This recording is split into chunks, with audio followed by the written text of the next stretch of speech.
You saw on TV a lot. I saw the still picture. You're vertical. Mm-hmm. Do you think that's? I thought it was Time out. It's been bad. Sorry. scared me. Sorry. Didn't mean to do that to you. It's hopefully it stays, but I don't think it's tightening for us. But we'll see. I won't react like that next time. We'll give it a try. You think it was the best play you've ever made? In game, probably, yeah. I think I've probably made better plays in practice just because those are the type of things that, I'd like to do just in case it happens in the game. But definitely probably one of the best in-game plays that I've made. I didn't even realize how high I actually jumped until I saw the pictures. But yeah, it was just one of those moments where, we needed to get the out, and me trying to stop and plant probably wasn't going to be as quick as just getting up and getting it over there as fast as I could. So, yeah, we were lucky enough to get the out. Trey made an incredible stretch to be able to complete that play. So, it takes, both sides for that play to be able to be made. So I'm just, super happy that Trey was able to hold the bag and make a really big stretch to be able to complete it. Jordan, with your defense from last year to this year, have you kind of had some self-reflection about all the hard work that you've done and how far you've come? Because you're fantastic this year. I mean, have you done a little patting on the back this year at all? I mean, a little bit, just because of, it was kind of rough last year, having to play the way that I did, maybe not being able to get to as many balls or, make the plays that I usually do because of the injury that I had and having to, play after basically having surgery 3 weeks after the season started. But I don't know, I feel like that's something that I'll probably do when the season's over, whenever that comes. But I mean, there's been a couple of times where, like, if I make a cool play or something like that, something that maybe I couldn't have done last year, and I'll see that I'm doing it this year. I'll look at it a couple of times and think it's pretty cool. But it's on to the next, and we just keep practicing, trying to get better every single day. That's kind of our thing. So just not really trying to worry about what's happened before, but continuing to be where our feet are and continue to get better. When you make a play like that on Sunday, what's sort of the key mechanically to pulling off something like that? Trusting my preparation, things that we do every day in practice. I mean, I probably made that play like 5 to 10 times in our pregame infield outfield, just because I knew that if there was an opportunity to do it, I want to be able to make that play. So I think really just trusting my preparation is the biggest thing to be able to make plays like that. Being confident in the work that I've put in practice and stuff like that, and just letting it show up on the field. I heard there was like kind of a team players meeting after the SEC tournament, and since then y'all have had some success. So like, what was kind of said in that meeting, and what do you think, did that change the trajectory of this team?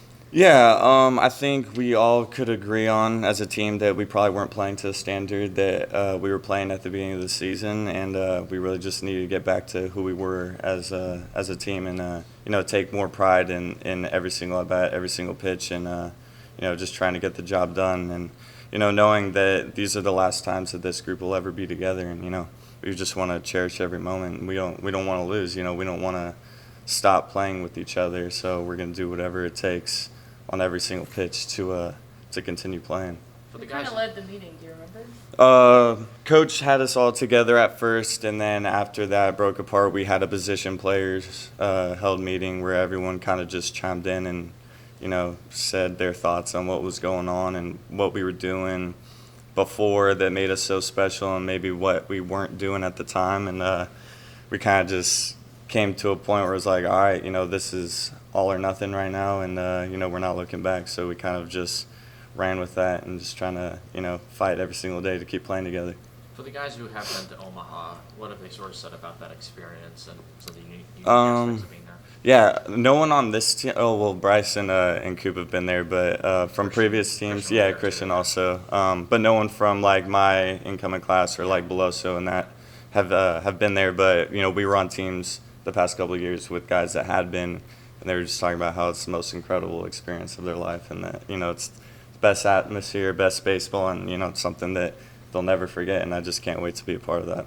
Kentucky's coach talked about the bottom of y'all's order, how tough it is. Is there a pride among y'all? I mean, you and Braden and Pearson about not making it easy? Yeah, I mean, we just take pride in our bats, and we don't want to give away any pitch, any at bat, and we know what the bottom of the order can do for the top of the order. I mean, we don't think of our 7, 8, 9 as 7, 8, 9 hitters. It's more like another 1, 2, 3, because once we can get on base, then you have Dylan who can drive us in, and then you have Tommy who can drive us in, and then you have Trey who's going to get on base and drive guys in. So, it's kind of a no-break type of thing where, we don't want to let off the gas pedal. So every time, someone new comes up to the plate, they're just trying to do their job and get on base so we can just keep the line rolling. Jordan, in what ways has Paul being on this team changed this team in the short time he's been here? Yeah, I mean, you see what he does on the mound, just from a talent aspect and stuff like that. He's an ultimate competitor, but, he really brought that leadership quality that I feel like, the team needed. And everyone kind of, circles around him, and we look to him, and he always knows what to say. He's just, one of the best character people that I've ever met, and I'm so glad that he's on our team because he's truly made us, better on the field, but better off the field as, we've come together as a team and became super close, and he's a big part of that. You can't speak more highly about him for sure. When in your mind did he sort of do something that made you think, oh, that is one of the leaders of our team? Like, when was the thing that made you think? Probably like within the first couple of days. Him and a couple other guys were transfers, obviously, but they didn't come in, like transfers. It wasn't that type of thing. It was, we want to win a national championship, and these are the things that we need to do to win a national championship. So I think he, was fully invested in the team from the first day, and that's exactly what you want, and that's what it takes to be able to get to the point that we want to get to. So I think for him to come in and kind of just right away be a leader for the team, I mean, that's something that not a lot of guys are able to do, or for other guys on the team to be so accepting right away. But it wasn't like that. It was, okay, Paul's coming in, he's got this to say for us, and he's going to make us better, and everyone's listening. You could tell when when he speaks, guys listen. Whatever he says, it means something to everyone. So, I mean, he's a big part of everything that we've been doing this year. Do your friends and family get a chance to see you play? Yeah, my parents have actually gotten an apartment the past 2 seasons out here in Baton Rouge to be able to watch me play. Yeah. But my freshman year, my dad was still working, so he wasn't able to be out here like that. I think they came to a opening series my freshman year, and then our Vanderbilt series, and then that was really it. But they've been at every series since. So before you started playing here, your friends and family, maybe from afar, they knew of LSU as this powerhouse baseball, whatever. But what do you think they've learned, and what do you think you've all learned about this place since you started playing?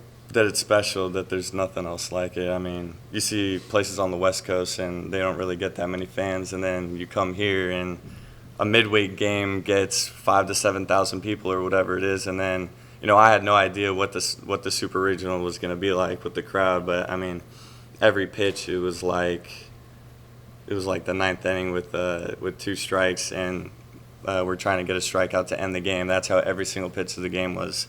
So I don't know. It was just super cool. You don't get this anywhere else. It's truly a special place to play college baseball, and this is where you want to be if you want to be a winner and you want to continue to play in those big games. I think this is the ultimate place to be able to be. You're talking about off the field leadership with Paul. I mean, can you throw Hayden Travinsky kind of in that mold too? And we all want to talk about what he's done with the bat and everything, but what does he inject into this team from a leadership standpoint, personality? I mean, I saw his shirts on Sunday. Yeah. What has he done for this team? He's been incredible. He's been one of the best leaders on the team, and coming from not playing as much in the beginning of the season to the role where he's been basically playing every single game and doing what he's been doing, it's just, you can't speak more highly about him. But during that time when he wasn't playing, he wasn't not working, being away from himself. He was helping everyone who was playing or doing whatever, making guys better. And I think that that's a special part about this team. Like guys that aren't really in there right now or are in and out, it's not like, oh, I'm not playing right now, like I'm not invested. Everyone's all about everyone all the time. And I think Hayden Travinsky is, at the top of the pack when it comes to that. I know at the beginning of the season, me and him were hitting every single day, and he was always helping me. He's definitely someone that I go to whenever I feel like maybe I'm not doing something that I used to be doing, because I feel like he knows my swing really well. So, you know, he's there for everybody, and that's something that you really like out of a person like him. It's you know, that those are the type of players they need on a team that wins for sure. I know it's a late one, but did you happen to watch that game last night, Tennessee and Southern Miss? I watched it a little bit. I saw like the 7th and 8th, 9th inning of Chase Burns closing it out, but I didn't watch the whole game. Any thoughts on anything changed on their end since y'all played them last? I think that they've just become more of a complete team. Maybe at the beginning of the year they didn't really know their mold at the time or what their lineup wanted to be.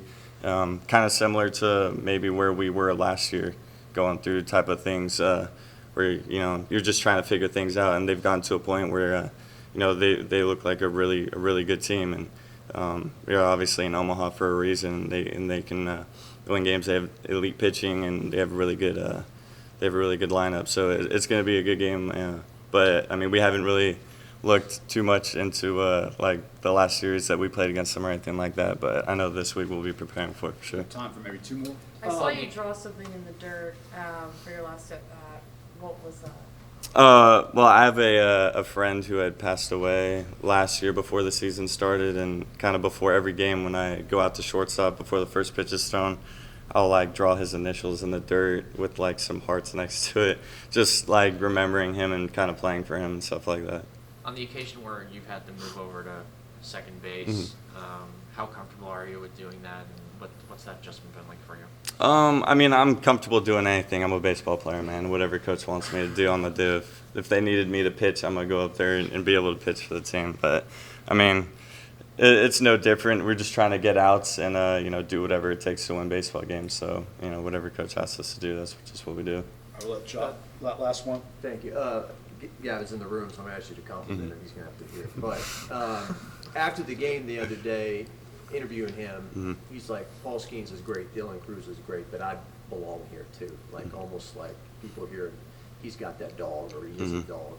Can you talk about just his mentality and confidence as a true freshman to come in this spot? Yeah, no, it's incredible. I've known he's had it this whole time, just because me being a shortstop pitcher in high school and then being with him the whole fall, I knew that he's exactly like me in that sense. And when I see him go up on the mound, I know that he's going to get the job done. I remember when he had first started going to pitch and stuff like that, Coach Johnson would like ask me about some of the pitchers, and I told him, like, whenever the game is on the line and you want a guy in there, he's the guy, because I know like he's not going to budge. Like, he's going to go in there with full conviction, full confidence, and he's going to give you everything he's got all the time.